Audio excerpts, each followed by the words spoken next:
O'rtoqlar, mana bu to'ppoy ayolni videosini bitta ko'ringlar. Bu voqea yana Hindistonda sodir bo'lgan. Ko'rishinglar mumkin, mana bu ayol o'zini 2-3 yoshli bolasini tam podakonnik deb qo'yadi.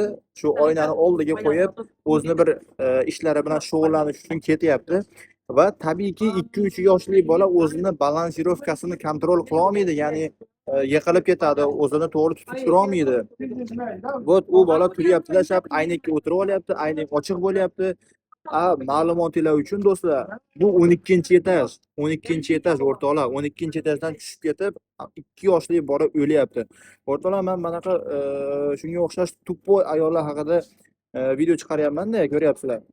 Ularni deb, ya'ni qancha bola shu tuppoy ayollarni deb qancha bola aziyat ko'ryapti, qancha bola o'lyapti. Butun dunyo bo'yicha men aytyapman, ne только O'zbekiston, butun dunyo bo'yicha statistika bo'yicha har kuni shunaqa tuppoy ayollar deb yosh bolalar yoki jabr chekadi yokida o'lyapti o'rtoqlar. Vaholanki ayollarni eng birinchi o'rindagi vazifasi shu bolalarni yaxshi tarbiya qilib, bolalarning salomatligini ta'minlash emasmi o'rtoqlar? Birinchi o'rindagi vazifasi bolalariga yaxshi qarashlik emasmi?